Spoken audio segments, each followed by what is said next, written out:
Now please welcome to the stage M from Anvil.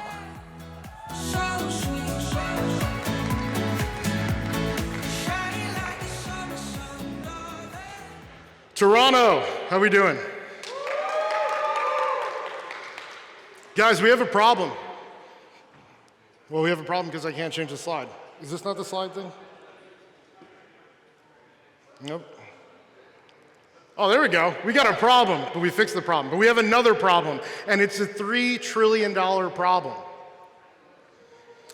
The total market cap of crypto is on the rise, as is ownership of digital assets all across the globe, including the US and right here in Canada. And it's our youngest generation that's starting to develop wealth that's leading the charge, with more than 50% of Gen Z owning crypto. So why is this a problem? It's a problem because TradFi doesn't have a good way to recognize this value. Certainly not on the individual level, right? It's really difficult to assess somebody when some, most, or all of their net worth is in crypto. And they're certainly not set up to assess their creditworthiness. So let's take a step back and first look at how TradFi does already assess creditworthiness. And it can do this through two ways, and the first is trust-based. Boo. So it can look to your credit score or credit history to build your reputation and figure out how much they want to trust you to fulfill your financial obligations.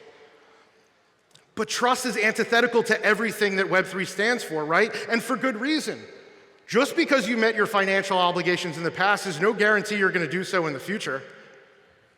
And these inefficiencies cost all of us in the form of higher interest rates and administrative fees. So the actual more responsible way is when TradFi looks to collateral, something of value that can be claimed to make sure that financial commitments are met. And they come in two forms. The first is illiquid collateral. This is a house or a car.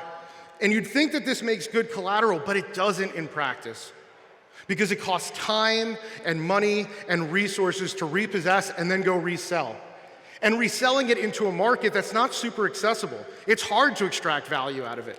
And the value is tied to its condition, and its condition can sometimes be unknown or changing throughout the course of the term. Liquid collateral is way better.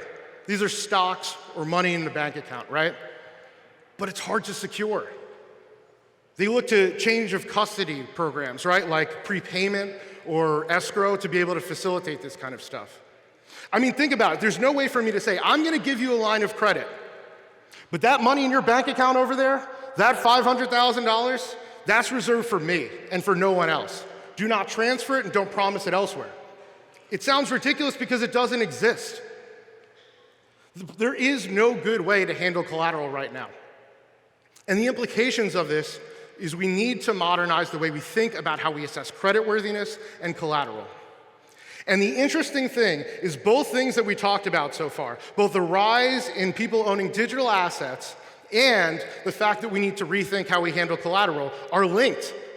In fact, it's the very same off-the-traditional grid digital assets that make for the perfect collateral. And here's why. First, they're liquid. We always know their price, right? And the market for them is open 24/7, 365. You can immediately extract value from it. And the second reason is because it's on a blockchain, it can be provably reserved, right? So you can know for sure that those assets aren't going anywhere because they're pledged to you and to only you. We just need a system to be able to handle this. And that's why we created Anvil. The ultimate on-chain collateral management system. A decentralized protocol where users can store their digital assets and then leverage them as collateral to issue fully secured credit. And there's two ways currently in the Anvil protocol that they can leverage their collateral. The first is what we call digital letters of credit, or locks. Locks are a cryptographic promise, a digital guarantee that value is reserved. And they are unbreakable, direct, and free to issue. We think that locks are these building blocks that can totally modernize a number of different industries and use cases. For example, consumer loans, global trade, reservation management, auctions and gaming, and financial bridging. Now, if you head over the Acronym Foundation's YouTube page or Anvil's Twitter feed, you can see content that dives into each of these examples. But let me give you something immediate. Right now, we're working with Bitcoin.com to use Anvil locks to bring loans and lines of credit to their millions of users. And it's all backed by their existing digital holdings. The assets are there. We just have to take advantage of it. The other way in the protocol that you can leverage your collateral is through what we call collateral pools. Multiple users contributing collateral to one source for the purpose of insurance or staking. This is actually great for backstopping things like digital payment systems. And that's exactly what Flex is doing. Flex, which is the world's largest purely digital payment provider, integrates with payment rails and with major retailers to allow merchants to accept crypto at point of sale. But they can only do this because all of those payments are guaranteed with collateral in Anvil's collateral pools. So those are the two mechanisms that we have right now. And how have we done so far? Well, in the last 3 months, we've seen over $60 million in collateral enter the protocol. And we're already a top 100 Ethereum protocol by TVL. And even with this traction, we're not done yet. Anvil was a project that was started by the Acronym Foundation where we first created the protocol and issued its governance token. But we're ready to take it to the next level. And that brings me to this. Anvil Research Labs, a company devoted solely to the expansion and R&D of the Anvil protocol. We believe that on-chain collateral can solve big problems. And we want to take them head on. Problems like rugging. My parents are in their 70s, and they know what a rug is.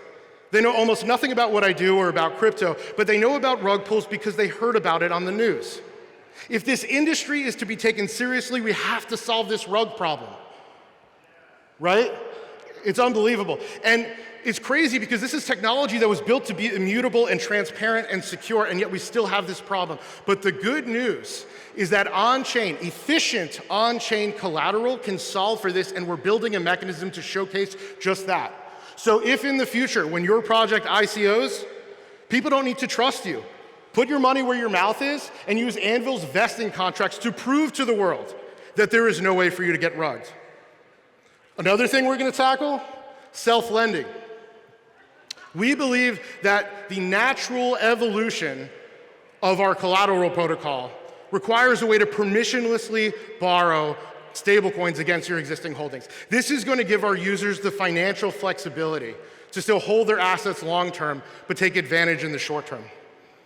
And the third one, and honestly probably the most important, is TradFi adoption.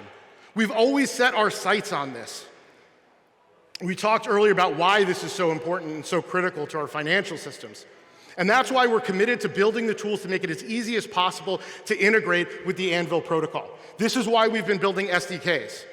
And our ultimate goal is software that looks and feels like the very applications that financial services companies and their users are familiar with, to meet TradFi where they are.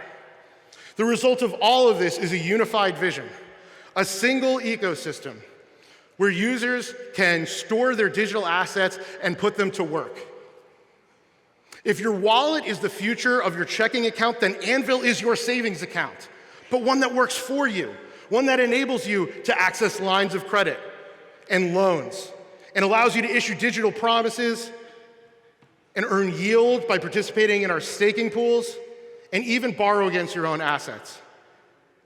Guys, on-chain collateral is not just a good idea, it is an inevitability, and Anvil will continue to lead the way in facilitating this fundamental shift. Thank you.